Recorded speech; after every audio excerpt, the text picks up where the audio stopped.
welcome to Play PKN, the weekly video bulletin of the top news stories on PKN Packaging News, Australia's media hub for the packaging industry. I'm the publisher Lindy Hewson, and this week's bulletin is brought to you by Curry Group. Making headlines this week, we'll start with a story that explains why I'm standing here at the Return and Earn Container Deposit Depot outside Sydney's Taronga Zoo. The New South Wales Container Deposit Scheme, Return and Earn, has achieved a new milestone of 5 billion containers returned for recycling, 500 million in refunds returned to New South Wales residents, and 18.2 million raised for charities and community groups through donations and fees from return points.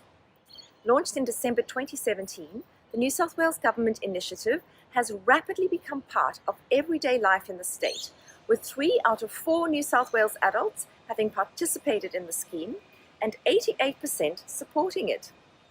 According to Daniel Smalley, the CEO of Exchange for Change, 2 out of 3 eligible containers supplied in New South Wales have been returned through the scheme, resulting in over 460,000 tonnes of waste avoiding the litter stream and landfill to be turned into a clean and valuable commodity.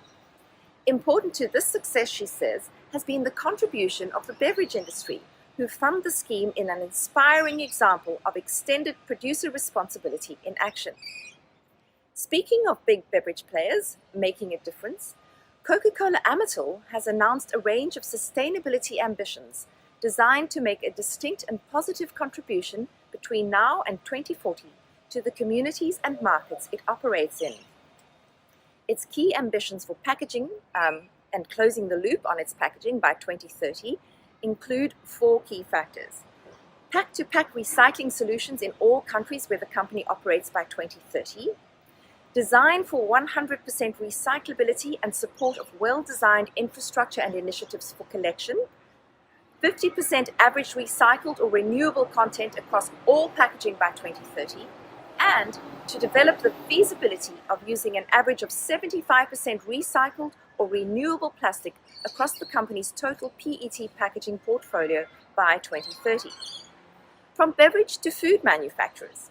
And this week we announced the launch by the Australian Institute of Packaging in partnership with RMIT of the first industry insights reports on food waste and the role of packaging in preventing it.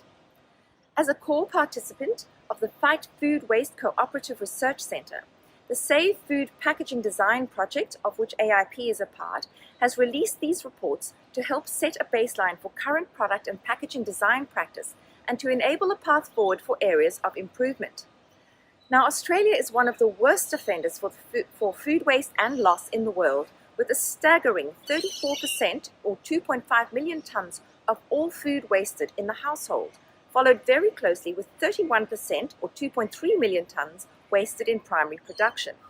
On our website, all these key insights from these reports are outlined, but 2 ones worth noting here are, firstly, among the food manufacturers surveyed, a number of key executive and management levels are unfortunately not claiming responsibility for food waste reduction, with marketing standing out as the least invested.